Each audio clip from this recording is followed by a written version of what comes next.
I don't The ship anyone Darkling in in that this show, show but is who is the actor for that? Ben Barnes. gorgeous. No, absolutely not. You don't think Ben Barnes is attractive? No. He is the platonic ideal. If you were to take all the good-looking people and boil them down to one person, that would be his jawline. Hi guys, and welcome to another episode of your favorite podcast, Unresolved Textual Tension. It's me, your host, Maria, and with me today are my handsome bitches, William. Rugged I thought and you handsome. said a And full Katie. thing. We're not even remotely on the right. Oh, yay! And guys, what book are we doing today? Shadow and Bone by Leigh Bardugo, because Will said it wrong in the last video. I said Leah or Leia or something like that. And everybody and I got connected. roasted. Everyone corrected you. The funny thing was I knew it was Leigh Bardugo, but you had said it, so I was like, I was just gonna leave it. But anyway, that happens sometimes. And we are doing this for the algorithm, guys. The second season is coming out in the second season of the TV show is coming out. I'll probably put this out the day before. So algorithm time. That being said, I have been wanting to read Leigh Bardugo for a while. We read Ninth House by her, which was interesting. It was her latest book. And so this is kind of an interesting contrast because it's her first book. And I have watched the TV series. Katie hasn't, right? I watched the first 6 episodes last night at 3 a.m. this morning. Okay, all right. She's awake and ready for this podcast, guys. Eating a Amish pretzel and milk. Where did you get an Amish pretzel? From the Strawberry Festival. Oh, that makes sense. And then Maria, you watched it as well, right? Yes, I watched it last year when it came out, and so reading this book was a bizarre experience because it's one of the first times in my life that I've gone, I kind of think the TV show was better. I was surprised that the TV show wasn't much better. We'll get into it. Overall, what were your impressions, Maria? It's fine. It's super aggressively mid. By the last third, I was enjoying it more. Too much of the first two, like there's a huge chunk in the middle that feels like just a collection of montages in book form, and it felt so long before I cared about any of the characters. Because I'd seen the show first, there was things that had more nuance somehow in the show. Like the Darkling was somehow better in the show, and not that he is ever great. I am one of those people that is like, ew, the romance between Alina and the Darkling is gross, and I think it's weird if you're into it. I don't actually, I get it, but I don't like it. Not for me. It was just made, I didn't like Alina for most of the book. She grew on me a little bit by the end. She's fine. Like, she's not bad. She's got some personality, but she's also like in her head, very self-conscious about stuff, and then just sassy out of her mouth a lot, which, as we know, is William's favorite thing. It was fine. Ninth House was so much better in comparison. Ninth House, like, one thing I'll say about this book is it's readable. There was no point where I was like, oh no, I have to pick it back up. Like, I read it. I finished it early. Like, I wasn't reading it morning of. It's fine. I understand why a lot of people like it, but I have read YA fantasy trying to do this thing that does it better. That's fair. All right, Katie, you're up. Full screen. I just feel like that's such a harsh assessment. It's not, I mean, okay, so this book is not my favorite. It is not my least favorite. So yeah, I would say it's mid-ground. But I don't know. So I thought the structure of the book was okay. Are there things missing? Absolutely. Was it enjoyable? Yeah, it was. I got through it. I enjoyed the parts that had, I'm sure, Maria and Will's attention more than the others, if any. I go back and forth. It's because Maria mentioned the relationship with General whatever the heck in the show, aka the Darkling. I like old men being gross towards young women with power. It's because of the things that you can get with it. Not like as in I'm into it. Oh yeah. Me neither. Get my jimmies off of that. But as in I like the power dynamic. and I usually like the final girl aspect where the woman, I mean, if it's written well, where the woman like overcomes the old dude and is like, waha, what's up, bro? But I am going to like pause for a second. It's because where was it again? Oh, yeah. Like Angry Otter said, the third book, he's demanding her virginity. That loses my respect some. But whatever, that's neither here nor there. I'm not on the third book. But yeah, no, I thought it was a really, like, I think it was fine. I think it was just fine. There was nothing wrong with it. Ninth House, million times better. I also listened to the audiobook. I don't know if that makes a difference from reading it. But I really enjoyed the, I think if I read it, I definitely would not have liked it as much as I did during the audiobook, because I think the narrator really did a fun job of creating extra characterization through her expression of the dialogue lines and stuff. And I thought about that while I was listening to it and thought, oh, I wonder if, because I can see how the delivery of these lines would change the meaning somewhat or make it more dimensional rather than just reading it like from a script from the book. So yeah, my feelings, it's like a solid 5 out of 10, literally middle. Maybe Maria is right. It is aggressively mid, but I think it's I mean, look, there have been much worse books that we have read. Oh yeah, absolutely. Listen, it's fine. It's fine. I want to. Some of these comments are really funny. So it starts with Angry Otter saying that no, soggy piece of toast, and then they have now decided that actually it's damp flour, and then stale flour seems unlikely. Oh but wait, here we are. You missed. Angry Otter said,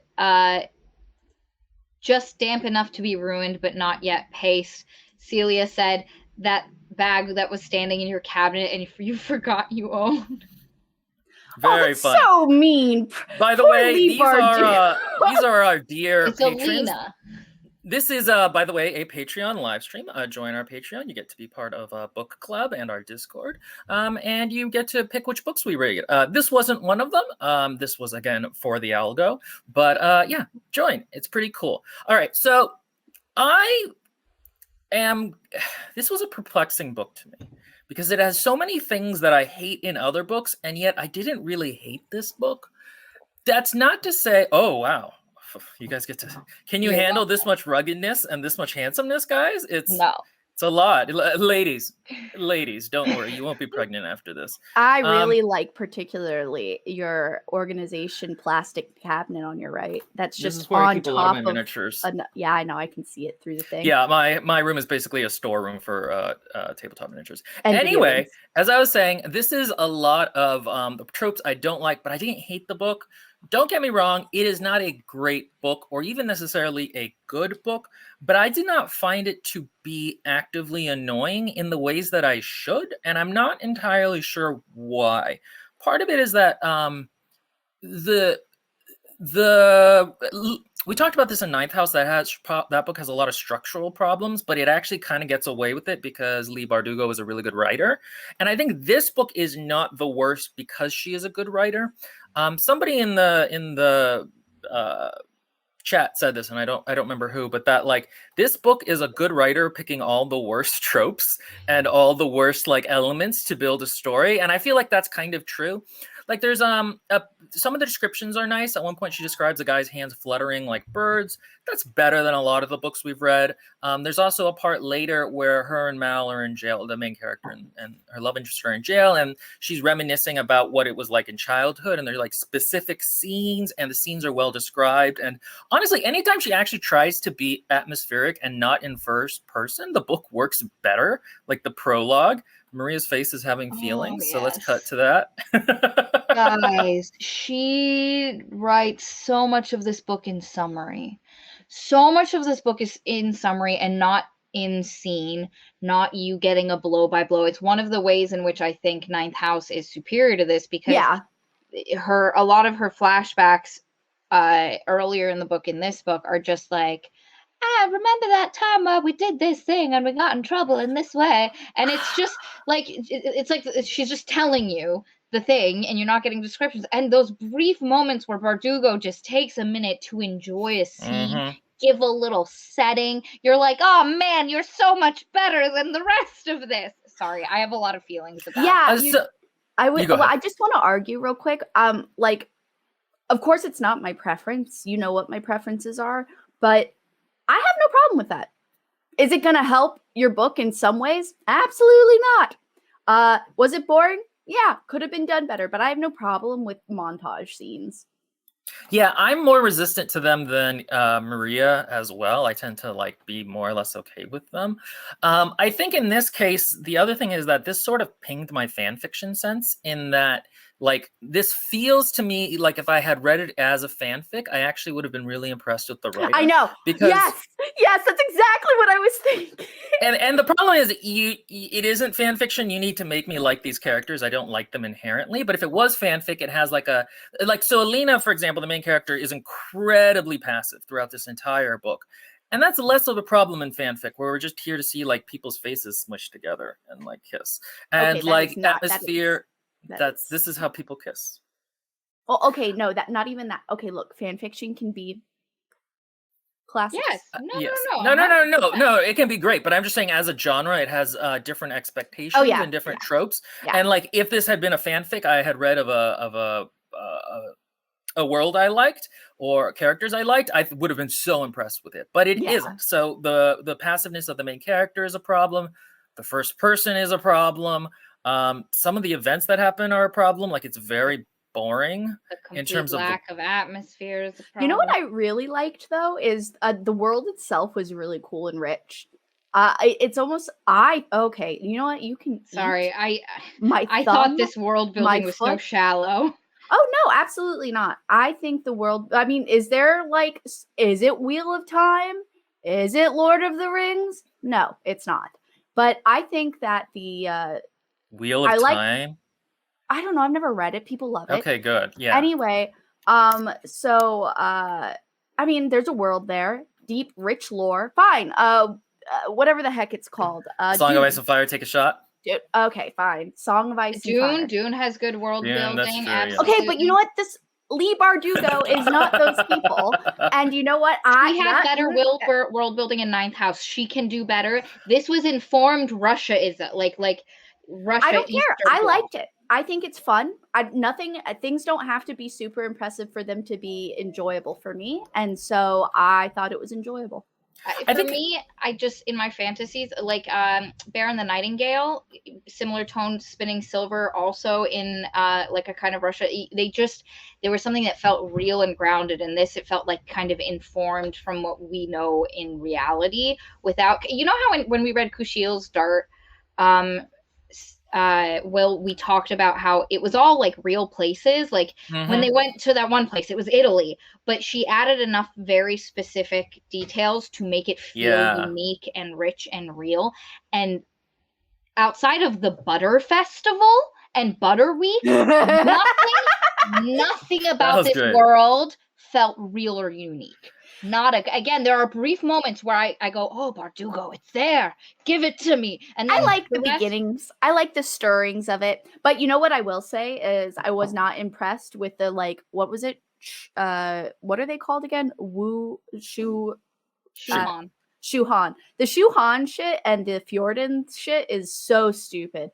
That is stupid. That is exactly how I feel about her it's country. Fine, but okay, maybe I'm not saying it right then. Maybe not the world building, but the outline, maybe the geography. I don't know. I like the premise of maybe I should say that. I like that I will give you. Because I don't really mean the culture and the world building. What I mean is the essential pieces of what she was focusing on to make this story work. Honestly, I think she gets a lot of mileage out of it being Russian, just because that's not a setting you see a lot. Yeah, and so I know. It's kind of cool to see like Russian names and Russian things, even if culturally it's not Russian at all. It's just normal. Like, it's just the trappings, kind of like I mentioned in Children of Blood and Bone. One thing I'll say is that I will probably spend most of this review complaining and saying things that that would have been better, because that was pretty much my process with it. But again, I didn't hate this book. It was a much easier read for me than a lot of other books we've read. But why don't you tell us what the premise is, Maria? Okay, so if you have been under a rock. Oh, okay. Wrong one. There we go. If you have been under a rock and you haven't seen the Smoke and Bone Netflix series or Shadow and Bone. Shadow and Bone, sorry. There's so many things that have this exact setup. Like anyway, if you haven't seen the Shadow and Bone, you haven't watched all the booktubers talk about it, I'm sure it's on Book Talk. If you haven't done any of that, here it is for you. Welcome to, I forgot, Ravka. Ravka is like a Russian analog, okay? They are at war with multiple nations all at the same time, but none of those other nations are allied to each other, so it's kind of like a bunch of individual wars just all happening. Like, it's the Shuhan, the Fierdins, the Ravka, like, they're all just fighting each other all at the same time. But Ravka is dealing with some shit, okay? Like, 400, 500 years ago, this thing called the Fold appeared, and it's this also known as the Unsea, and it is a black like night expanse that just sits between East and West Ravka, and you can't get through it. And if you go into it, these things called Volcra, which are like bat things, Harpies, just eat the shit out of you. Really puts a damper on commerce and moving troops in different areas, because like Fjordans, I think, on the other side, like, I don't fucking thing. And here in this world, a divided world, we meet our main character, Alina Starkov. Why she's not called Alina Starkova, I will never understand. I was wondering that the whole time. That would have been such an easy little sprinkle of a detail to make it feel a little bit more. Anyway, it wasn't in the Wikipedia article she read on Russia. Shots fired. One thing is that Alina Starkova, I'm going to respect her culture, is a war orphan who grew up with another character called Mal. Now, in the TV show, both of them are Asian, and that Asian. is sort of used as a way of showing that they're like outsiders a little bit. Whereas in this book, she just feels like an outsider all the time, which I kind of... an orphan. She's an orphan. Also, she's skinny and has bags under her eyes. I don't know if you guys figured this out. Yeah, that was so weird. At the beginning, there's another character that calls her Sticks. And I'm just like, I guess if you're 13, but aren't these people like, they're in 13-year-olds are at war. But like, I did not picture them as 13. Anyway. Wait. They're 13 in this book? No, I mean, a 13-year-old would call their crush Sticks. I'm sorry. I wasn't paying attention for a minute. Go ahead. Yes, I know. It's fine. Women I'm a were woman, talking. so I'm used to it. Oh, I get... Go ahead. Oh, okay. Wait, I want full screen. What am I talking about? You don't know how to do full screen. You're not on full screen. No, I want full screen. Okay, all right. Here we go. What do you mean I don't know how to... I see the buttons. I saw you It took click Maria a really long time to figure it out. No, I'm not Maria. I see it right here. See, look. All right, go ahead. There's that one. Now we're back to this one. Nope, that goes to him. You need to click the one on you. Oh, okay. Well, maybe yeah, because I'm the host. It defaults to me. Anyway.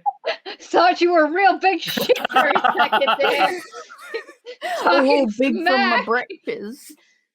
Anyway, the skinny thing. You were talking about the skinny thing and how it's really silly. Also, like, who cares? Like, they're in the army. Also, it just didn't. I just felt like it was a weak attempt at describing what she looks like for the effect of how hot she is when she fills out. Yeah, Bardugo very much has the like skinny person gaunt Sticks is what she likes in her characters. I've noticed. Which, like, maybe not the most body positive thing, but also people just write what they like to write. And so the big thing is that she is part of the army now. She grew up as an orphan, and we start earlier with her and Mal. Mal is another kid in the orphanage that she super likes, and they're best friends, but he's also kind of a fuckboy.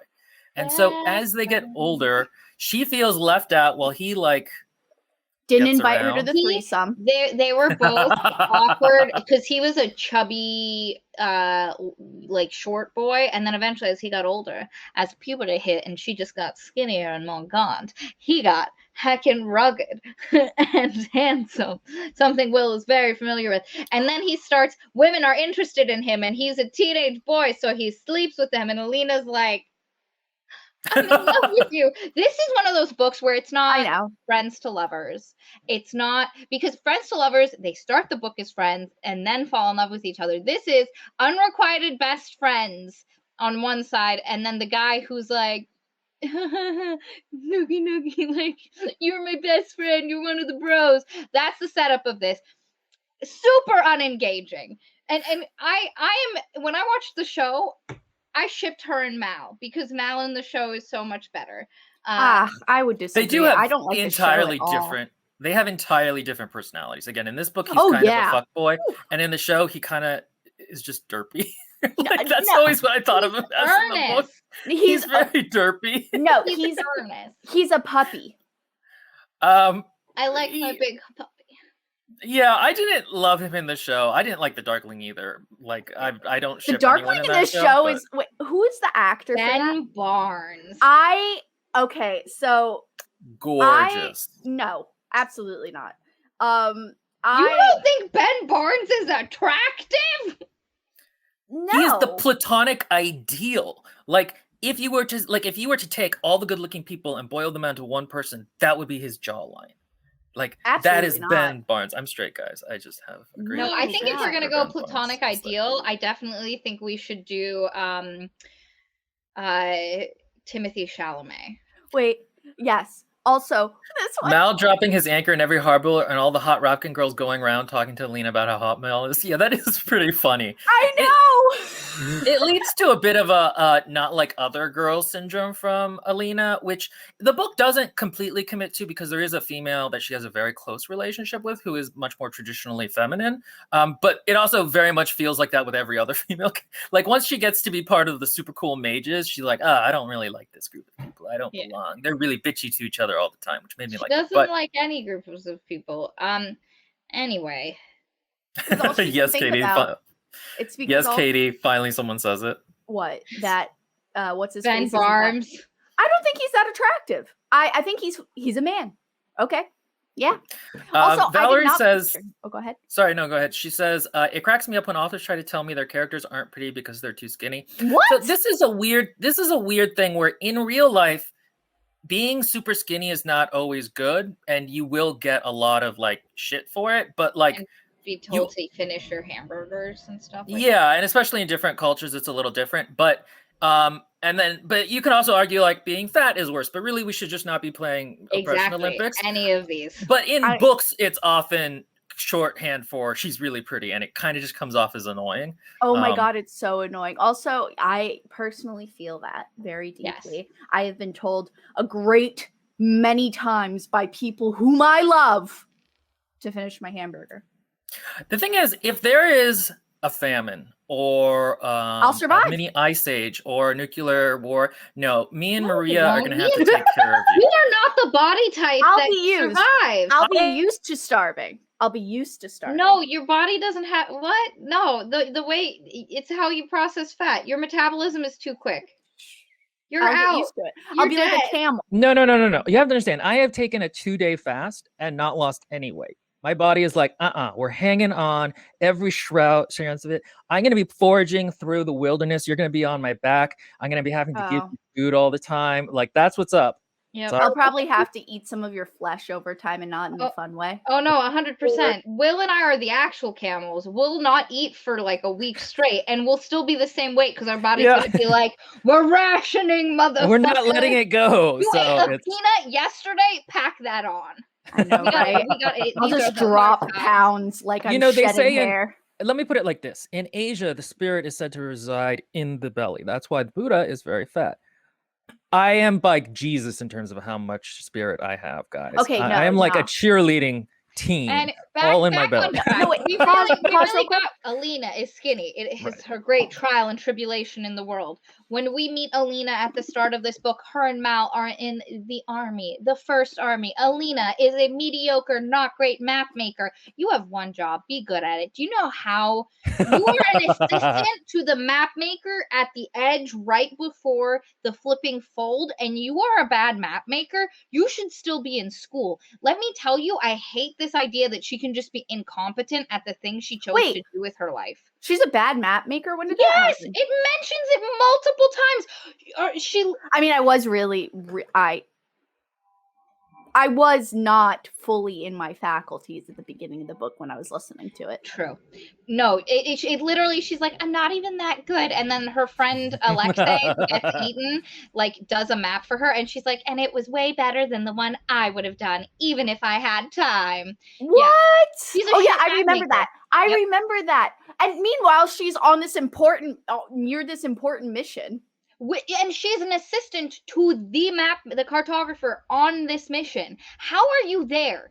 Like, fuck. And also, just be good. You have one job. Just be decent. Because she's below decent. She's not even like, I'm But why respectable. not make her good at her job? Like, have her care about something other than Mal. Part of it's part of the fact that this is basically like a middle grade girl's fantasy. It's sort of like how not Bella Stark, that would be badass. Bella from not Star. What is the word I'm thinking of? Twilight, yes, is like very clumsy and bad at Bella stuff. Swan. Bella Swan, there we go. It did start with an S. Is like clumsy and not great at stuff. Like Alina is like the every girl who has a crush on the hot guy, and so her being bad at maps is like that. Even though, again, like Maria said, like, what? Why would you be like? Why are you bad at your job? Like, it's a very odd thing. But they're gonna go into the shadow, the unseen, and I am so disappointed in the unseen because I thought, even in the television show, I thought, okay, this is going to be a cool non-Euclidean, like thin place with weird eldritch things. No, there's just some like deformed harpy bat creatures. And it's very really lame. dark. And it's dark. Yeah, and also I really hated the show's interpretation of because like, so well, as a side note, I know we're not talking about the show, but you know how in the show when they're on the skiff and they're going we're gonna compare the two because this is for people who like haven't watched it yet. Yeah, I know. Just like as a side note though, you know how it like had lightning and stuff in the background while they were going through it? Mm-hmm. Yeah, like again, that's a source of light. I thought it was supposed to be complete black void darkness. But yeah. No, it was very silly. Yeah, it was kind of silly, but they're all kind of like a little bit worried about going in. But then she sees Mal, and Mal apparently has been with her in the army this whole time. Like later on, it's mentioned that they've always been together, but it's like, you're probably in separate units. Like he's a tracker, which like means like, I don't know why he would stay with the map makers all the time, but whatever. Right back. And go ahead. Can I make the point that you were told from the beginning that he's a really good tracker, but it's only ever informed trait where she was like, Mal is an excellent tracker. It's not even, and then she mentions like, in our childhood, he could make rabbits out of rocks, but you never get a scene like, because he becomes such a good he is such a good tracker. Later in the book, he's the only one who can find this mythical stag thingamathing. And like, you have to give me enough information. Yes, Celia, we saw Katie's lovely dog Josh's butt as he wiggled after her. He is very heckin' cute. He's very smart too. So, like, could we not have had a scene where, like, Alina was trying to hide or she got stuck somewhere and nobody could find her? She thought she was going to get lost, like, her foot's stuck in a rock. They send people out to find her. Nobody can find her, but Mal manages to track her down and finds her, and she realizes in that moment that he's just really good. Like, something. Can I see a scene where he is remotely good at this thing that you're telling me he's good at, and not just like he's an incredible once in a generation tracker? Like, god damn it, that was so dumb. Anyway, Mal's a tracker. They need to go on to their next step of training, which is in East or West Ravka, so they gotta go through the shadow fold. Let's fucking go. Well, no, Everyone first is scared. Everyone is scared, but there are magic users that are called Grisha. I like that word. It is a good word. Again, I think she gets a lot of mileage out of this. The Russian. I don't like I do the agree. series is called the Grisha verse. Yeah, that's That very sounds silly. dumb, though. Yeah. Just don't put the verse on the end of it. And we figured this out because there's a hot Grisha who's eyeing Mel as she goes by, and she is the ultimate like bitchy girl, queen bee that we'll meet later. I kind of liked her, and I really liked her in the TV shows because she's played by a very attractive Who? actress. But Which Zofa, I think something like that. Oh yeah. Zoya, yes. Oh, nah. And so the Grisha basically have like elemental powers. Like some of them can use fire, some of them can use storm, some of them can do heart stuff. Their powers are. I've always liked a soft magic system more than a hard magic system, and in this case, this is a very hard magic system where like the rules are very known by everybody. I would have liked it if. So this is a problem that's going to continually come up, which is Alina does not feel like a war orphan. Lindbergh on the Discord made the point later that one of the things about Alina that doesn't really make sense is that she's never she doesn't seem to have the mindset that having an opinion is a bad idea. So like she goes to see the king and she's very like, oh, the king kind of looks dumb. Where like there are certain cultures and certain people where it's just understood that like you don't have opinions. It's dangerous to have opinions. You're a war orphan. You don't contradict people. You don't think in that way. And so Alina never really feels like a war orphan. And so like I would have liked it if the Grisha just were much more mysterious to normal people. Katie has her hand up. I do. Yeah, also it really doesn't make sense. That's one thing actually I picked out. I was like, I really don't understand why she has the chutzpah to say what she says when she says it. It's All the because time? they had Anna Kuya. Kuya, and she was really strict. And I can tell you, as someone who grew up with an incredibly strict female presence in her life, you don't speak up when you've learned to be pushed down. When there's domestic violence going on. And when you go straight from an orphanage into the army. Oh wow. And that's what I'm saying. When her sass is just coming out of her mouth and she's just sassing at like when she's sassing the Darkling immediately, I'm like, who the fuck are you? You are so divorced from what we have been told your life is like. Yeah. It made so much more sense for that character in Ninth House, who was an outsider, was living with druggies, could actually have like an ability to sass people, was extremely bitter. I've talked before about how I hate sass characters, and like Novik is the only one who does them right. It's also not something where I thought it would have been interesting if like as kids, her and Mal had been a team. Like she was the one who talked a lot and he was like the muscle kind of a thing. Like she felt like sometimes she just needed to blurt stuff out. That's kind of the thing too, is that it feels like she's blurting, but it doesn't feel like she's blurting in an insecure way. Like another character I thought of a lot during this was Agnieszka from Uprooted, who is like a much more realistic version of this kind of a character, especially when she goes to the capital and like doesn't understand that people like ride on horses and that like the houses. I gotta read Uprooted. Oh, it's so very good. It's so good, Katie. Yeah, and so here with the Grisha, their powers are kind of boring. We'll learn more about them later, but I also hate that they call it like the small science, and because the problem is if you're going to describe something as a science, and there's even a point where they talk about like the different like energies and things, and I don't buy it. It doesn't feel like a scientific power. It doesn't feel like you're analyzing it and using it in a way, because it is an innate thing that most people can just access and turn on and off with no bit. Because like her training with Bagra is just like access it. It's inside you. Use it. It is your power. And then you're like, but it is a science that has a distinct set of rules. Like, no, it is either an innate power thing and everybody's is different, and what you have and how you access it. Go ahead. It's different, or it's a science thing that you can study and perfect. It's one of the two. It is not both. Yeah, I kind of felt like she was trying to sell it as alchemy at one point with the fabricators. Yeah. And I was like, wait, are the fabricators different from all the other Grisha? Like they actually are using alchemy? No, we are never shown that. Yes. So there's the Grisha. The Grisha come into town because sorry. What? Which part? Comment. Which one? And then I trained a lot. Yeah. So they need to go across the fold.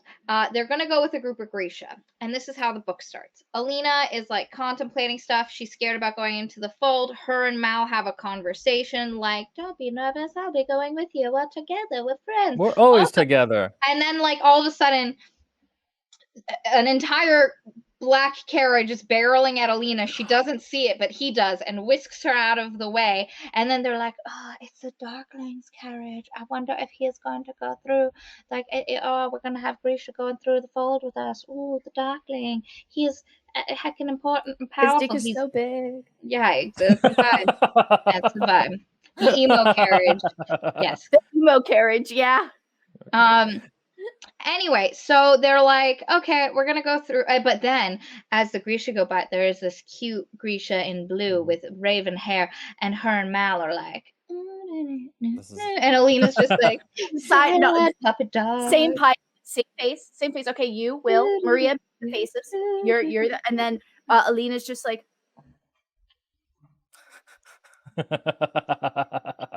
yeah, in the side, like, man, if only I wasn't so skinny. No one can love a skinny Dramatic girl. reenactment. Anyway. And so, yeah, one thing I will say is that in the TV show, they do a better job of selling the unsee as like this creepy thing because they can do the visuals. yeah. And you don't need to have visuals, but it doesn't feel like just a wall of black. Like it would, like it kind of does look creepy in the TV show. Again, there's ways to do it that feel atmospheric in writing as well. A Song of Ice and Fire, Take a Shot, has a lot of those sequences where it's kind of built up. Other books we've read have done it better. That was kind of disappointing. But they all go into the darkness, the unsee, and on basically a little boat, a sand skimmer, right? Sand skiff. A sand skiff. skip. And Or- there, somebody does something dumb and they get attacked by the demon harpies. And her friend Alexei, who drew a map for her, gets taken away. And Mal is like about to die. And then she lights up like a light bulb. And everyone's like, oh my God. Yeah. And what it is that she is the light summoner or Sun the sun summoner, maker? sun summoner. Sun summoner, that's the one. Yeah. And this is like a completely unknown power. And everyone afterwards is like, she gets brought to the Darkling and she's like very like, what's going on? Because she didn't know. She was just like, I need to save Mal. And then a Volker attacked her back and she was like, and then it was bright. Who thought it was me? Okay, so Miss Allison made Miss a good Allie's point. show. Yes, it's not just me. Sorry, Katie. I made that exact same mistake previously. It's Miss Allie Snow. I also almost called her Allison once. No, you did for a long time call her Allison. No, I said it even worse. It wasn't even Allison. I made up a word, but it was vaguely like Allison. Continue, Katie.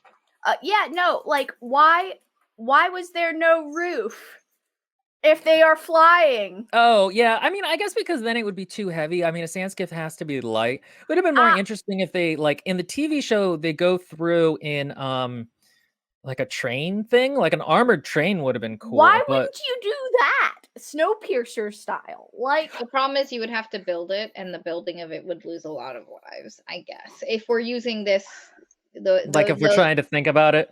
yes. Because you need to have some light source to be able to make the No, I track. get that. And then the Volker would be like, oh, look, snacks with sticks. Okay, also, wait, Kebabs! that just brings up another point. Okay, if Alina, wait a sec, I don't know. If Alina can make enough light, maybe not to destroy the fold, but at least like provide light for protection, wouldn't the first thing that they do after they do all of that, rather than just making a big gesture when we know that she can't make enough light to like destroy it, to do that so that way they can build transportation from one side to the other? Nope. Why would they do that, Katie? He's got big plans. He wants to. Yeah. He's got big plans. He don't care about making people's everyday lives better. The Darkling don't give no shits. Anyway, continuing, because we are 48 minutes in, and we are still in the first 2 chapters, guys. By the way, very quickly for TV viewers who are trying to figure this out, this is just Alina and the Darkling and Mal's story. The like heist people they're not in this book. Those are from a later book that they combined in the series. Also, the hot girl and the Nazi who just trek through Iceland for some reason, that's not in this book either. Which is actually, I felt like a strength of this book is that it is a more focused story because they did not do a good job. I felt like marrying those two plot lines. I Katie has a completely very agree. cute cat, dear audio listeners. Heck yeah. They didn't do, I felt like, a very good job tying those in because it always feels like they're on a separate track that sometimes connects, but in the end doesn't add really anything. And then the hot girl and Nazi really don't add anything. They show up at the very last moment of the TV show. And so that's just a thing to bear in mind. In general, I think the TV show improved it in certain ways, but it also to me was longer because this to me was only like about 6 hours listening to it, so it felt less. Had you cut out if you'd cut out the Six of Crow cast, like the heist people, and you'd cut out the Viking and the Nazi Hot Viking girl? and the hot girl, it would have been 6 hours. Like it probably would have been 5 episodes, 5 hours, because they got because you didn't need a lot of the descriptions, they got through a lot of the stuff. I guarantee you, if you took just this part out, what I will say is Alina's actual story that we see in this book, I think is better in the show because Mal is given more depth. We get his point of view, and she's less of a passive character. She's less of a passive character. They fix some things. I find it more engaging. And there's not a fucking really, she doesn't feel like she was training forever. And there's a ton of montages. I haven't seen. Also, I understand, yes, Alina and Mal is still the most boring plot line in the show. I agree. I'm just saying that in terms of focus, it was a little tighter. But yeah. The Darkling is like, okay, you're a Grisha. Now you have to come to the Little Palace. And so they have to go to the Little Palace. And there she's going to train as a Grisha. But she has problems because she can't do it very well for whatever reason. She can't access her power by herself.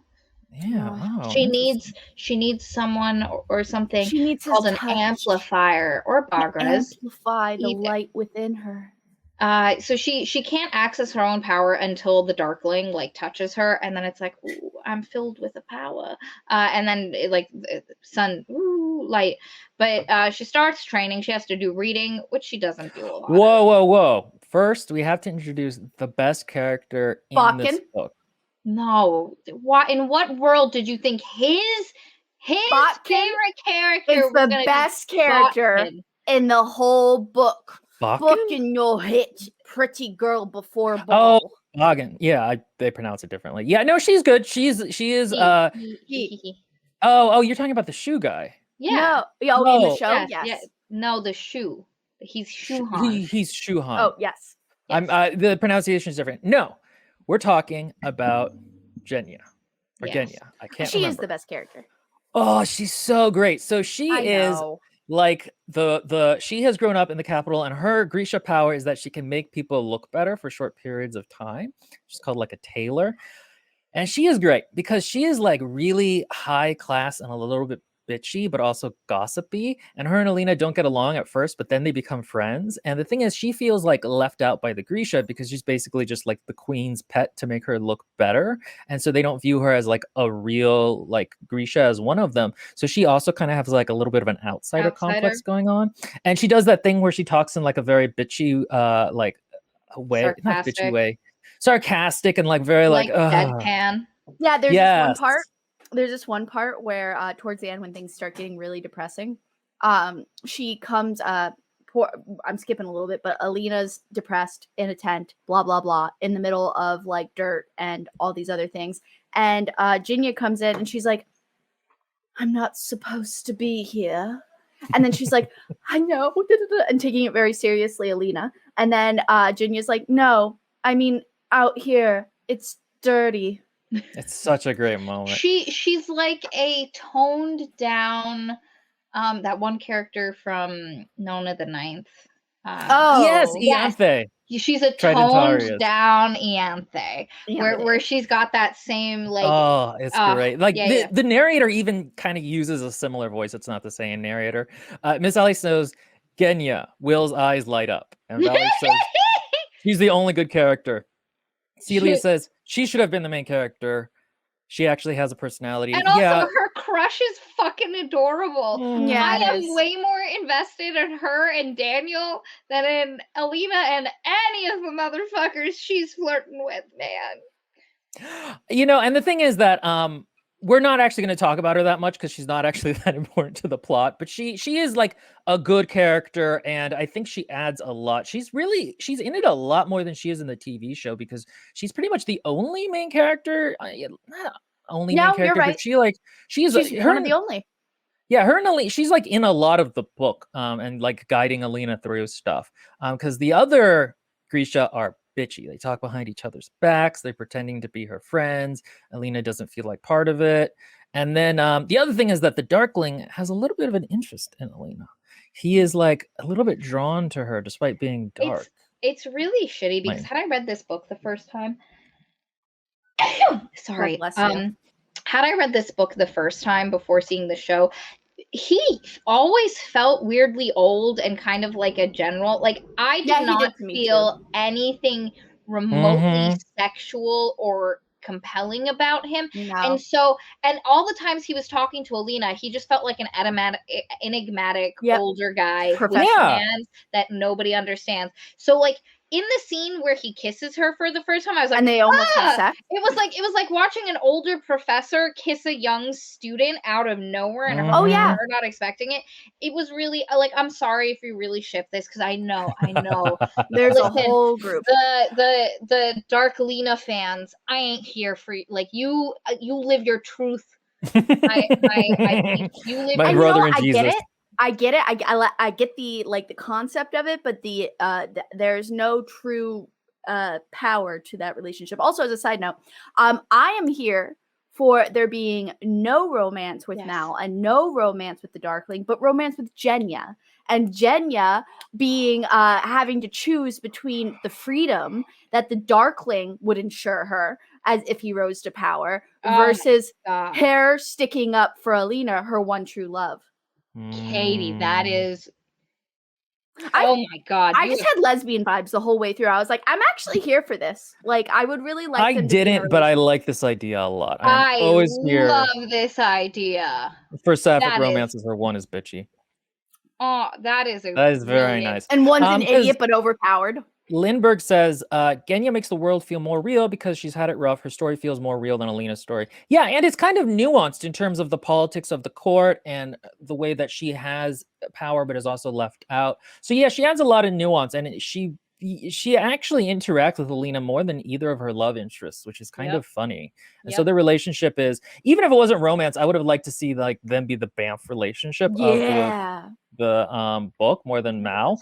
But so thus begins our, and then I trained for a while, because here we have nothing but montages, baby, training montages. All of this is going to happen in summary. You get a couple of scenes where like she falls on her butt and stuff because she doesn't know how to do nothing. And instead of sticking her in classes with younger students, which while like not great, I think they should have like that would have been funny.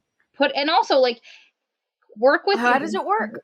Work in your grade level. Like, I'm sorry, just get your stuff together. Anyway, but no, they stick her in with everyone else, and she like is a whole bag of suck fest at first, and eventually she realizes, oh, years ago. Also, throughout this part, there's like moments of her and the Darkling talking that if he didn't kiss her at one point, would just feel like a mentor and a mentee, and like trusting like someone who's trying to help you, but also someone who's kind of shifty where you're like, what are your plans actually?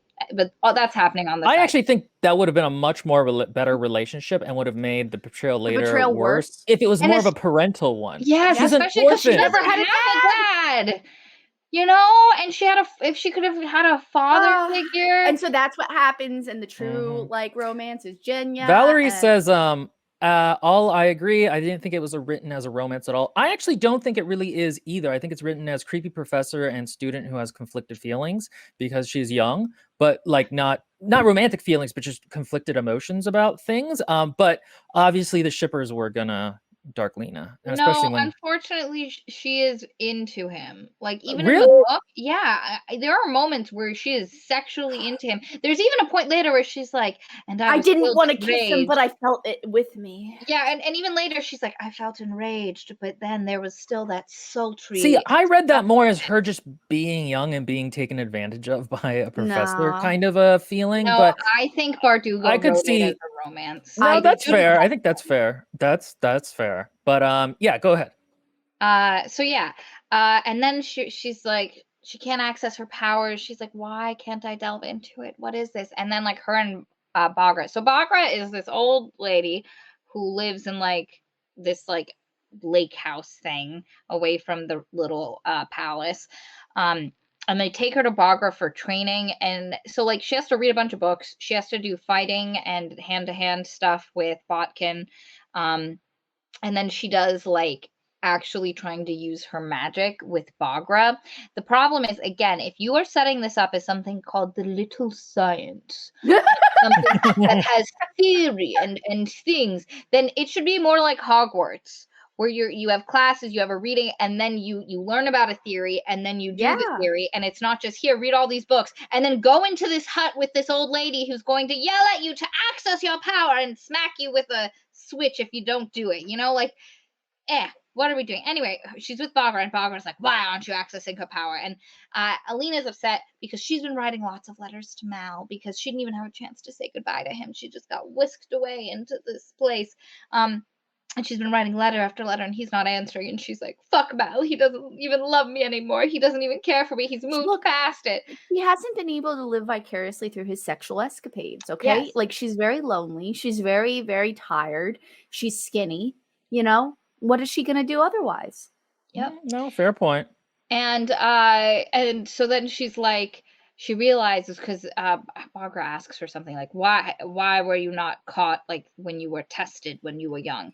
And she has a flashback to the moment where she was tested, where she consciously realizes as she's about to be tested, because they test you like before the age of 8 because your powers will start to manifest, and they want you to be able to be taught, so you're not, because like if you're a fire Grisha person, you don't want to just be like setting shit ablaze. So she realizes as she's being tested that she does have a power, that she knows she has this power, but if everybody else figures out she has it, they will take her away from Mal. So she suppresses the shit out of it. There's even a woman who is an amplifier who tries to coax her power out, and she just shoves it right the fuck down. And she's been living her whole life actively but unconsciously holding this power at bay.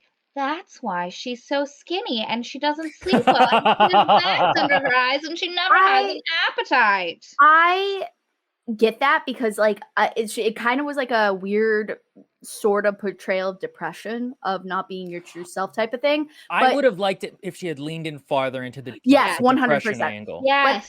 But that's what I got from it, and I'm like, okay, that I understand that. I don't think you executed it well, but I would have needed her to talk about prior to this point feeling not whole, feeling like something was actively missing from her life and wrong, and like her a light was missing. Oh, ha, ha, ha, ha. Also, that was one way that, like, her being skinny, like, I think we were talking earlier about how that's like a shorthand for being pretty. I would have liked it if she actually emphasized that, like, her joints push out too much in the way that, like, when you're really skinny, you actually aren't. Yeah, like there's almost a pain to it, like her bones. Because your muscles are so disused. Because she's not. I mean, when she's a cartographer, I can't imagine she does much physical stuff. Like, your muscles are so disused, they're not like being fed. You have no fat to cushion your joints, so you feel hurt in every single moment where you fall down or have to run extra. But not just that. I wanted her to feel tired all the time. I wanted her to like take forever to wake up in the morning. That would have been a really cool narration switch. The style. Exactly. Like, there's so many ways. Do we need to do a rewrite where Genya is a romantic interest and the Darkling is a creepy professor dad, but not that creepy? And Mal is being some supportive background character. And Mal is just genuinely her best friend, and eventually who's a bro. Who's a bro, and I knew she's a lesbian the whole time. and who's been really devoted to, like, he ends up having a love story with, I don't, I we'll would have find loved if she someone had for kind of Mal. cheered him on with girls. Like, Yeah. And Yeah. if she actually had a crush on what's her face, the one that is a bitch, Zoya. Soya, Oh. and that was actually why she was real bitter about it. And then he was like, and then that happens. We're and she's about to sapphiify. We do this all the time. Sapphiify. It's very funny. My mom's like, "Why do you guys always do that?" And I'm like, "Look, it's just you got to pick out all of the possibilities." And Here's also, the they're thing. the two most compelling characters. Yeah, with the closest relationship. Not that Alina is the most compelling character, but she's the main character, and Genya is the second most. This is one of the the things that bother most- me about the TV show is that they didn't fix more of these issues because they fixed Mhm. some. We'll talk in a minute about how all the decisions Alina makes in the book are ones that other people make.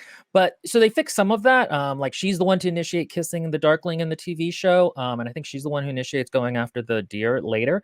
But the bones here are good, and so it annoys me that the TV show didn't do more with it, like in terms of really improving a lot without actually changing any of the plot. I don't like the show so far, which is why I stopped at 5 a.m. and went back to sleep. That's a stupid decision. I woke up because Hank, my one cat, who's an asshole, comes and lays on my neck at 1 a.m. every morning, and I couldn't get back to bed for like 2 hours. So then I was like, I'll watch the show. And so I go watch the show. Another thing I didn't really like about the show as well is the change in how in the show Alina doesn't have her powers or isn't known for her powers because she ran away from the testing, which completely changes why she doesn't have access to her light currently. Yeah. Oh, okay, so a couple things. One is the reason they did that. Sorry, just because it's a direct commentary. Is it is very hard in a show without the narration. I know. I know that. I suppressed it. Like, how do you physically show her suppressing I her know powers? how I would show it as a director. You could show it physically. You could show it through cinematography. You could show it through color coding or color grading. There's a lot of visual. Listen, this show was not that artistic. It was very straightforward. Celia says they didn't fix these things because a lot of people actually like Shadow and Bone. Yeah, that actually unfortunately is true. Another thing that I think the show improves on just by virtue of not being in her head is Angry Otter says her entire motivation is dudes. And then this Ellie Snow says, I want to be with Mal as her whole personality. In the show, because you don't hear her pining after Mal all the time in her head, it just isn't there. So you can kind of assume there's more of a different motivation. Motivation is actually a big problem for Alina because once she's at the castle, it's not like she's like, okay, I need to make everyone's lives better. And that's why I'm motivated to do this. Or I want to survive in this new place and I need to master my powers if I'm going to do that. Like I'm a survivor at my core. She just does it because she's there and she doesn't really have a viewpoint or a motivation for it, which is, again, one of the reasons she's a very passive character. Yeah. I also agree. A couple of people have said the show gave Mal an entirely new personality, which was a good call. Could have had a better personality. Yeah, show Mal saved the whole storyline, and I thought show Mal was much more engaging. Mainly because we just got to see what the fuck he was doing.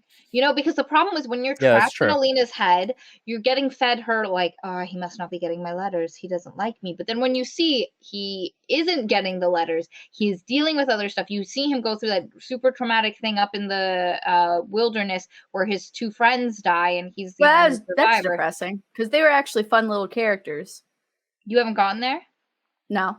No, and that's when like he starts getting super compelling because this happens and then he's like, I gotta fucking find Alina, like because like he has this moment and it's like his motivations and he's going for it and you're like, oh wow, he is way more because I couldn't figure out why everyone in the book hated Mal and like the Darkling so much. I don't know. Like the thing is like you don't even know who the fuck Mal is. No. And that's one thing I will say the show did better. You get a much better feel for him. Yeah, that show actually, and Mal specifically, made me realize something about books, which is when do you switch to a character's side?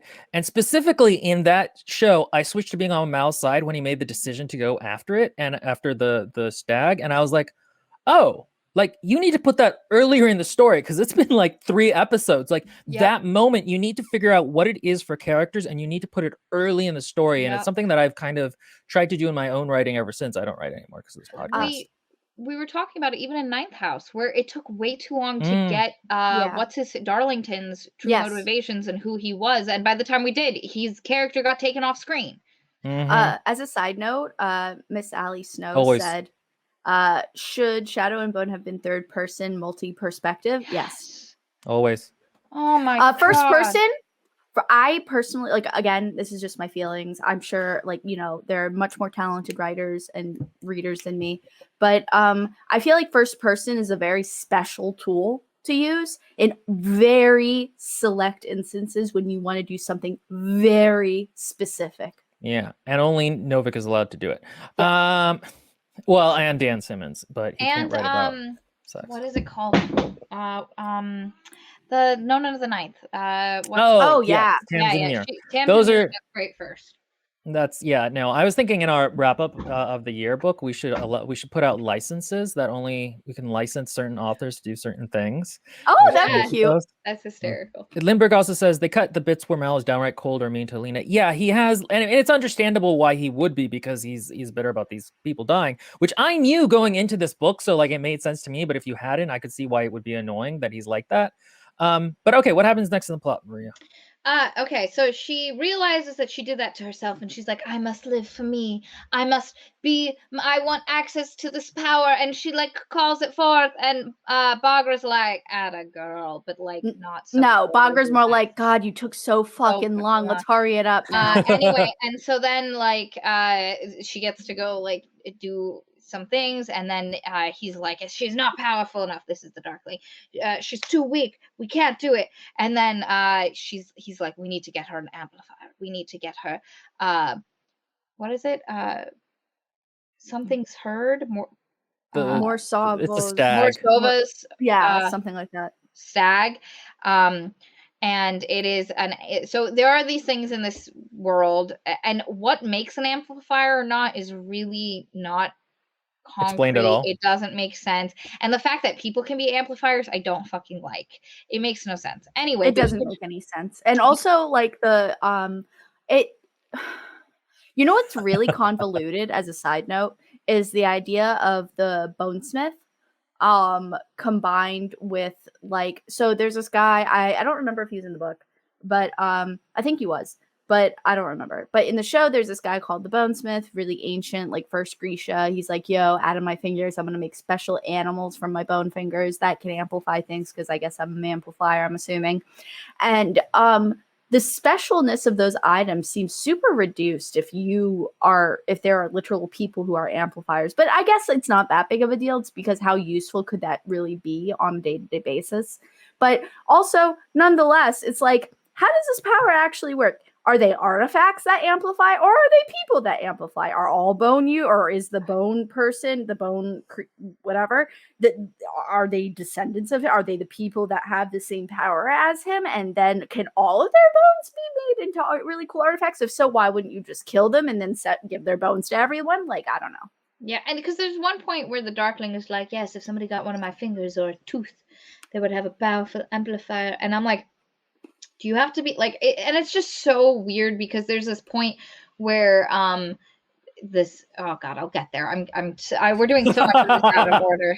We're gonna get through this. The book guys. actually isn't super long, so it's not It's too much of not. a problem. We're already halfway through. Yes. So he's like, we need to make her a necklace from the antlers of this super special stag. And Bagra's like, that doesn't exist. It's a myth. And then he sends trackers to go find them. They're planning a super, like a winter fete, like a dance party / the king is going to come and see everybody's powers. And while she's prepping for that, the Darkling sent off some trackers, and she told the Darkling that Mal was super excellent, best tracker.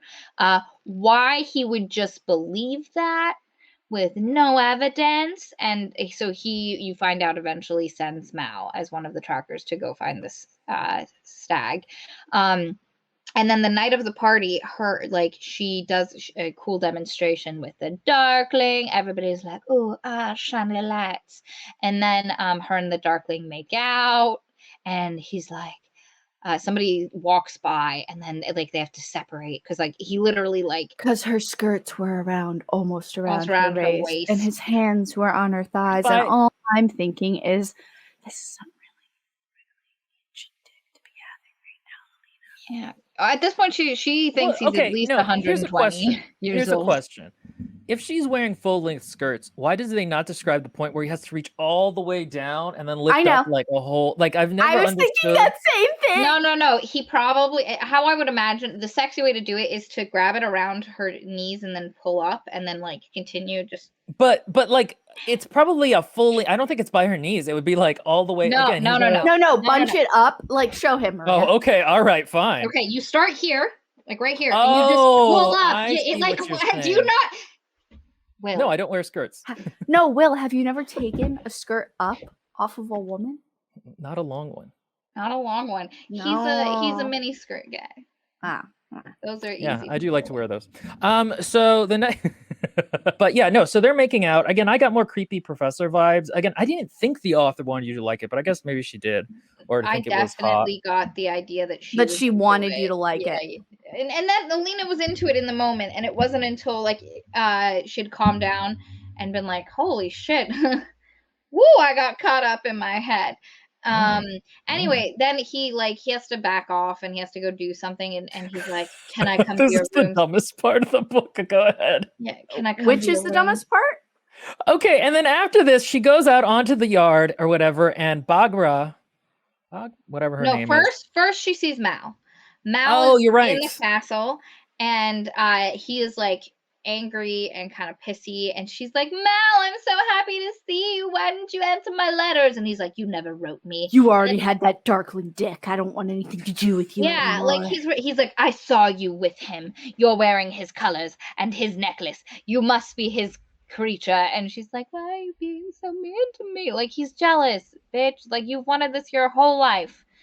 Like, but also not cool. Also, this doesn't feel like they're best friends who understand each other. This is more No. of like a schoolyard thing. Like if they saw each other only at school, it doesn't feel Yes.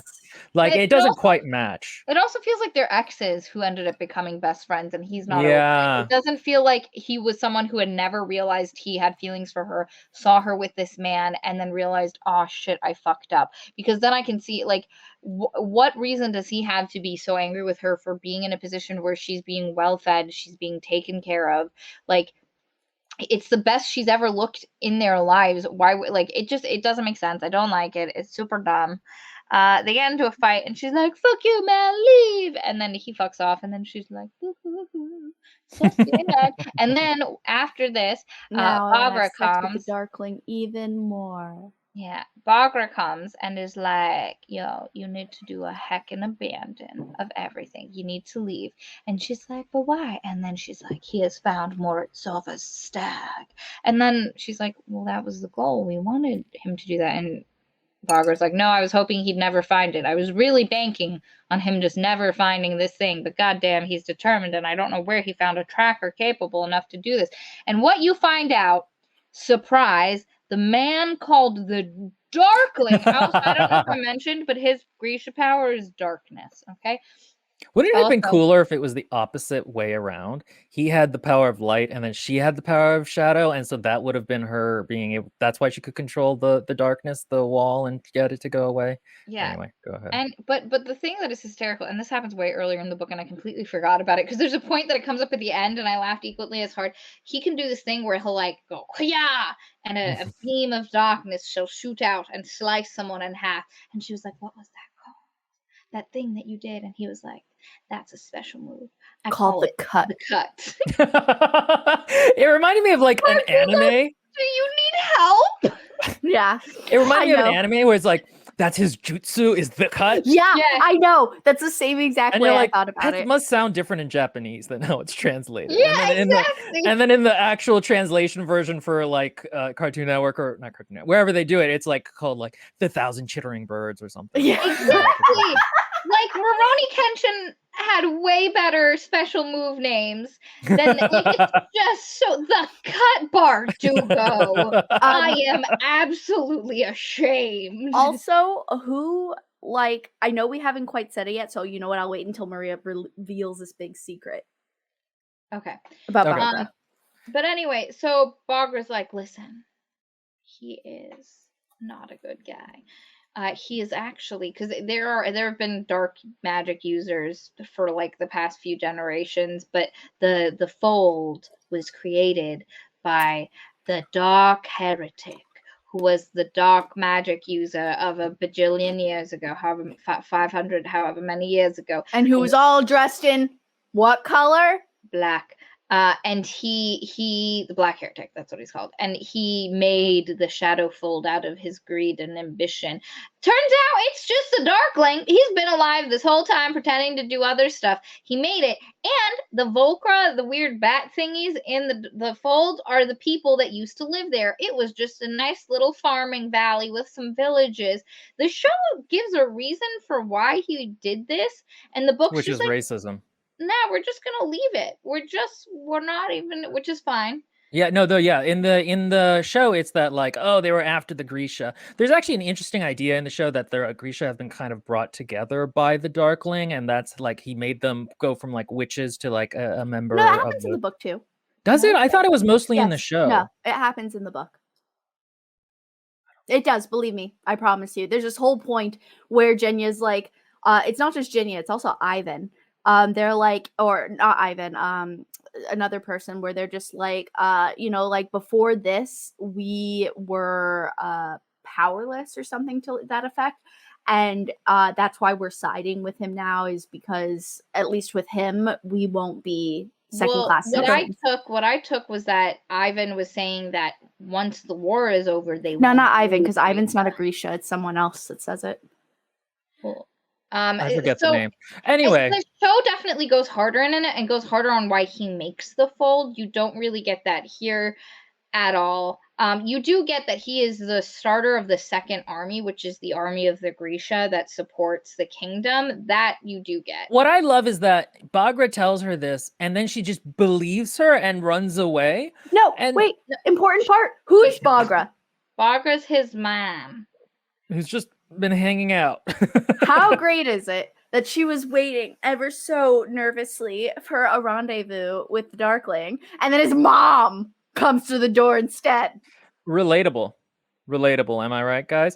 So And relatable. so yeah, it's funny because in the show it feels incredibly it's interesting because there are certain fantasy tropes that feel more at home in the book and more jarring in the TV show, and this is one of them. Because they've made Alina more of an active character in the show, it actually feels weirder that she would then go and just believe this old lady against her own like experiences up until that point. But it's a staple of fantasy. So again, I think it's a little bit more at home in the book too. Not by the way that it makes sense in the book. It still like doesn't really make that much sense. Sorry, wait a sec.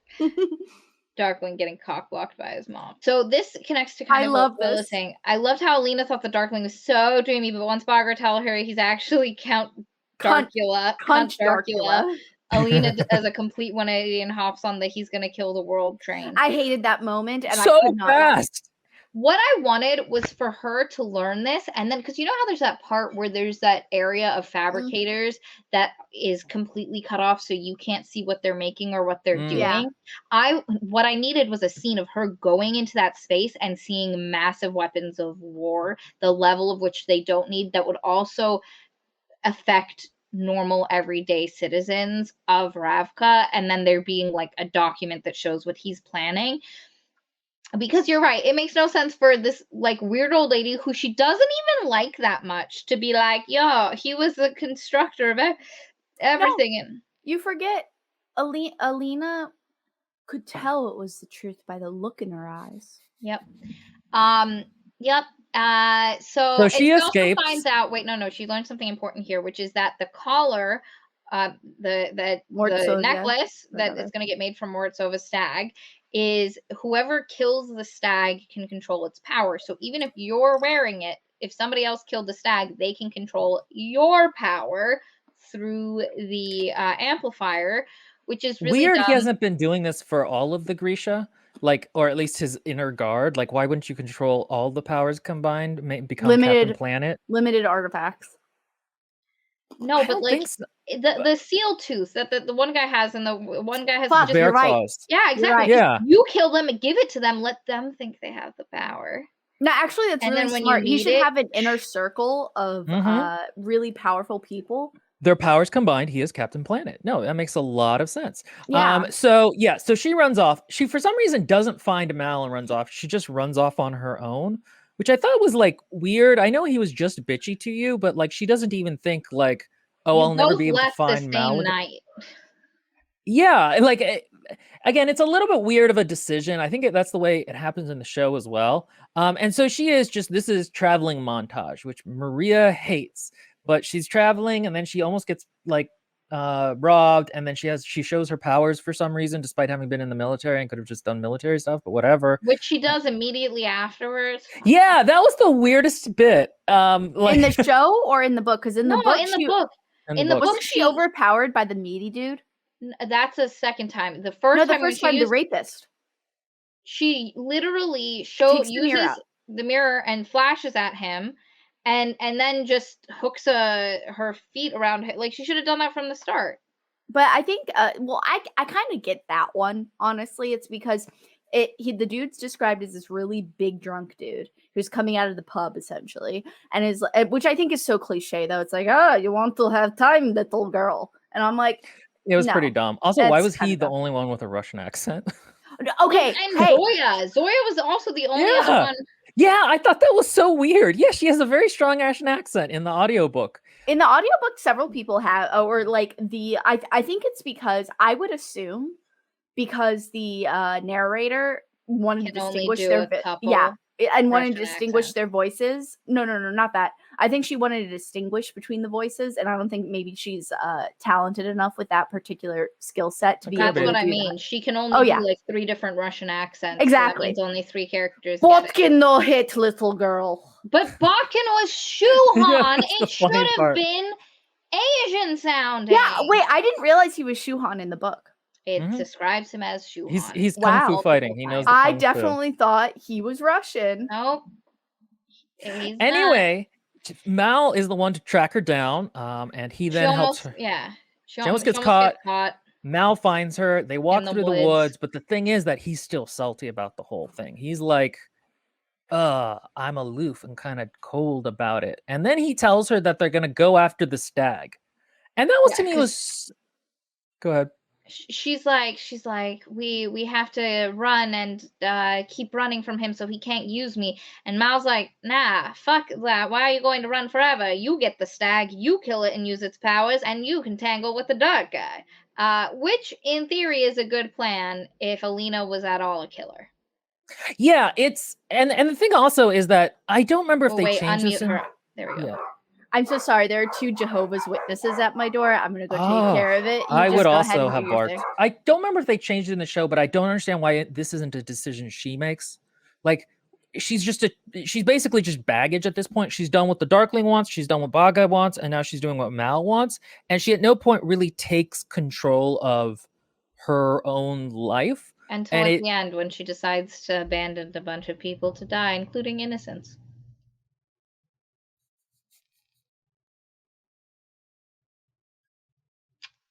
Audio listeners, Maria just drank the tears of authors everywhere.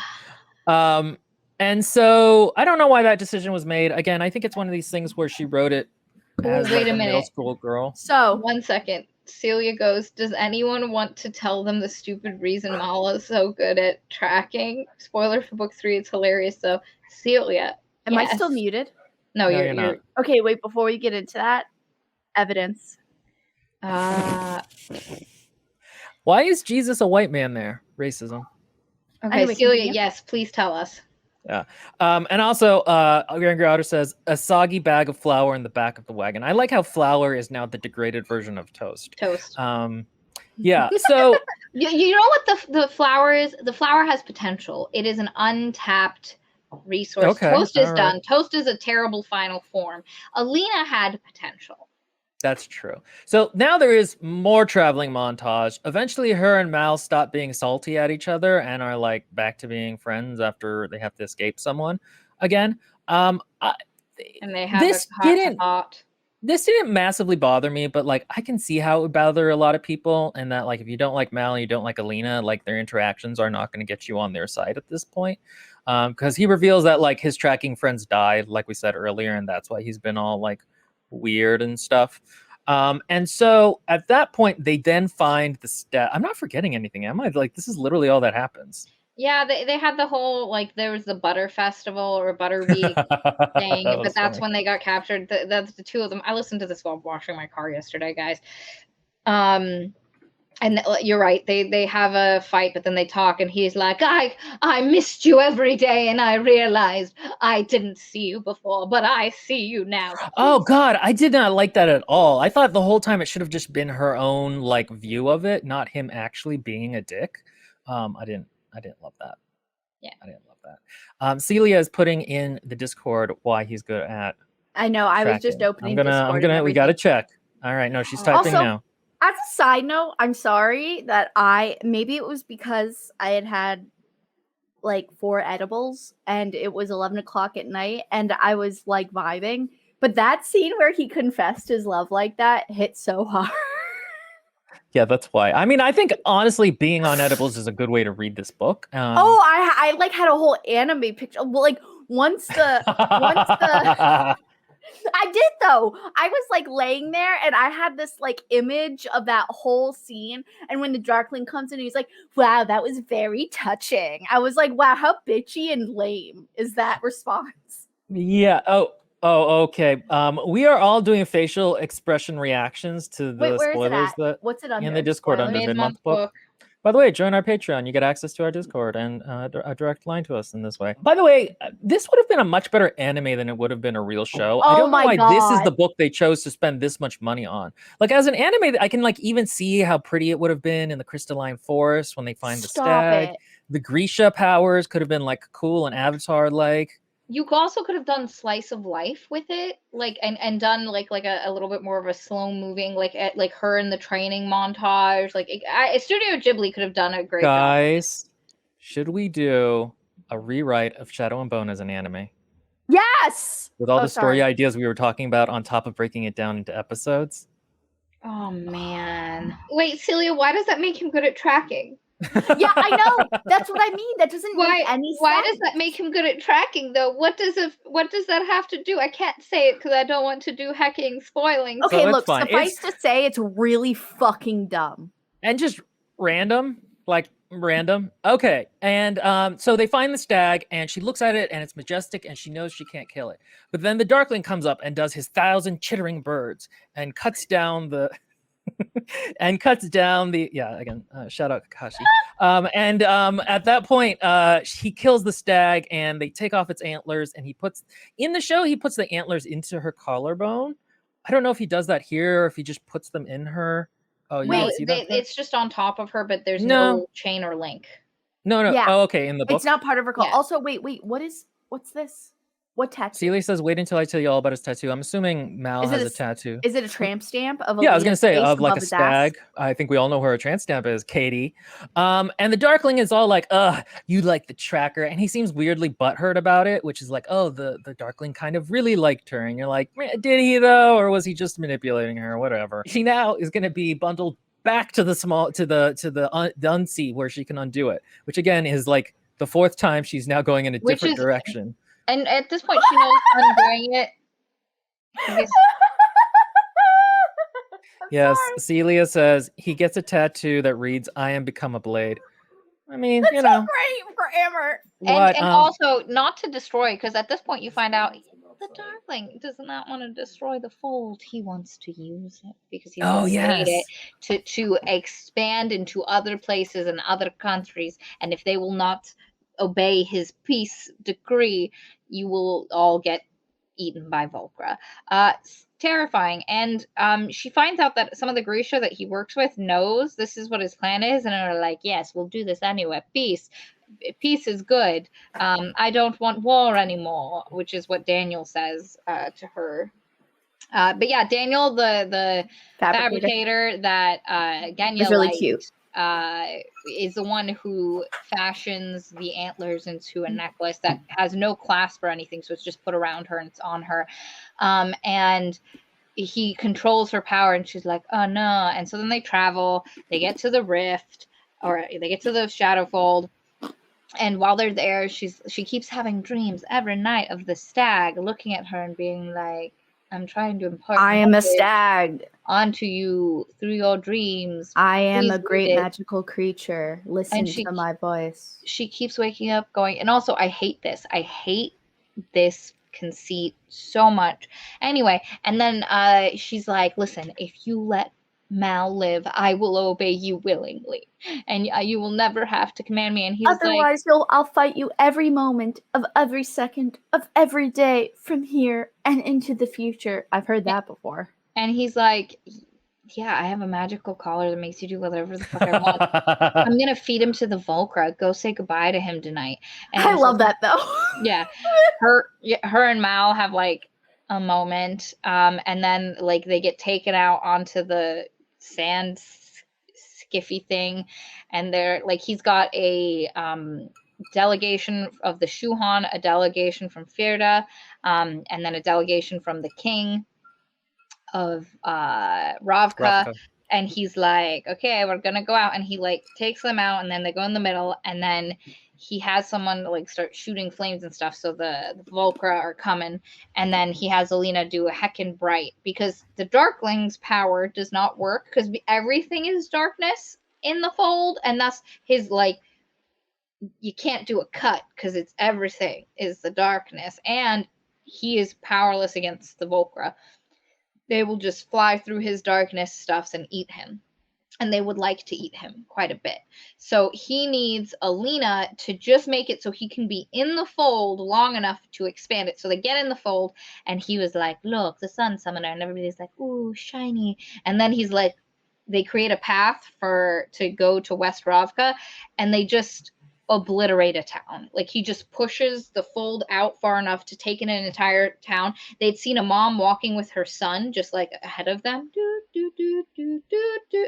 Gone. Congratulations. They hear dead, ripped to pieces, and he's like, you have all witnessed my power. Obey, or I shall bring. There is no more Shuhan. There is no more Fjorda. There is no more Ravka. You are all vassal states unto me and my holy empire. That's not what he says, but it's the vibe. It is what he said, essentially. And everybody's like, no, you can't do this. And then Mal, like, is getting feisty, so they throw Mal overboard. And Alina's like, no, Mal. And then there's Volker coming, and he's the Darkling's like, pull the light back so that he will be in darkness, and she has to. And then it is in this moment that she remembers her dream of the stag, and she realizes, when I didn't kill the stag, I had shown him mercy, and he gave his life and power unto me for the decision that I made not to kill him, and thus I own his life as much as the Darkling. That makes no sense. And both of us can control this at the same time. But mine, because somehow is stronger. And now, even though this entire time I've been trying to... Because here's the thing. If that's true, it needs to be true before you realize it. That's not the kind of thing that only becomes true once you consciously think about it. Mm-hmm. That's dumb. Either the stag gave you the right to his power because you spared his life, or he didn't. It's not just like, oh, I realized I did this thing and now I have this power. She's been trying to fight against this the whole time. Why wouldn't it be able to work? Anyway, super dumb. I hate this. We're just ignoring it because that was actually one of my largest gripes with this whole story, was everything from the stag moment onwards. I was like, this makes no sense. This is all just a whole bunch of dramatic buildup for a dramatic like movie. It's almost like a movie scene rather than a book scene, in like where she's like, oh, I have now realized this wonderful realization that should have already been enacted. Works so much better as an anime. Exactly. That's what I'm saying. Yeah. Okay, fine. Anime verse, not movie verse. What the point is visual based, not book based. One thing Lindbergh says is Darkling just tried to invent the Third Reich, and Grisha are the superior race. Like, that's his view, not she is saying that. That is a thing in the book that I thought was smarter in the show. than it was in the show. I actually think it was smarter in the book. So don't nod, Maria. And also this. Alina got this magical power up. I hate when they do an anime. That's what happens. I think what it is that in the book it's mentioned several times that the power of the Grisha will wane as technology gets better. It's mentioned one time in the show, and I was always like, oh, that's a really interesting idea, and they never brought it up again. But one of the anxieties the Grisha have in the book is that they are going to become obsolete, or at least less powerful. And so I think that actually would have been really interesting, is if like they don't want to lose their power, and that is the Darkling's motivation, and that is the reason that the rest of the Grisha go along with him. Also, why would that be the case? So it would mean Grisha are less needed, but why would it actually devalue their, like, would their powers just fade? Like, it's kind of like in the Avatar, like if you look at the Korra universe, like, Ugh. yeah, there's... Oh, God. I hate Korra. Go I ahead. hate But Korra. it's not like the benders cease to exist, you know? So, Well, in that one, for some why. reason, the benders get more advanced magic. Like everybody can do lightning now, like, and they can do like lava bending and all this other stuff. That is like, that's not like, you've had thousands of years to develop this technology, and now you're doing it. Anyway, we're not going to talk about Korra. I don't like that show. And so, what happens at the very end? Because I actually don't think I finished the very end. Oh, I did. So she does her like, I now have the power and you don't. And then she like grows and grabs Mal, and she's like, you know what? Because the villain does the thing where he's like, you wouldn't leave us to die. You're no killer, Alina. You wouldn't sacrifice all of these people. And she's like, watch me, bro. Which And I then- actually really appreciate, just as a side note. I mean, it was the move, but I would have just killed him. Why doesn't she just kill him? Never mind, I take it back. It's really stupid. It's the dumbest thing on the planet. You don't Kill understand. them. She hasn't developed the jutsu yet. That needs to be a whole training montage where she develops the Exactly. thousandfold She's not light. ready. She already She's did not the ready. cut. She already did the cut with light. Because there's literally a point where she does it and somebody goes, the cut. And I'm like, By the way, why can Shadow and Light cut things? I never understood that. Like, that's the most I don't random the thing. light, she should be able to control whether it burns or not. Like she But can the shoot Shadow light- can't do shit. Yeah, I no, mean, it's like ice having the power to light up a room. You're like, what? That's not the same thing. That's not No. a thing the element does. So yeah, No. that was dumb. you know, actually, that's a really good point. And I feel like she could have, like, now that we're talking about that particular point, I feel like darkness should have had a lot of other aspects to it, because, like, is darkness literally only the absence of light, or is it like he takes, like, a vacuum? Like, it's a vacuum. Yeah, And a that's what vacuum it would have been is. great. So Lindbergh says, but if she kills the Darkling, he's dead. But my very true. But the point I'm making is that her choosing to just abandon everyone there because she's a bad bitch is not. Sorry, The bad bitch is her cat who wanted attention. Oh, Pumpkin. pumpkin. Pumpkin. She's coming back. But it's not as bad bitch of a move, like, especially because she didn't try kill him. I'm absolutely okay if she tries to kill him, he just goes missing, and then like she saves the other people. But to just abandon all those like diplomats, the people from her kingdom, just because in the hopes that he gets eaten, attempt to kill him yourself. Let him escape. You're right. We need book 2 and 3 apparently, because we can't just have books that do everything in one go. What's a standalone? Sorry. No.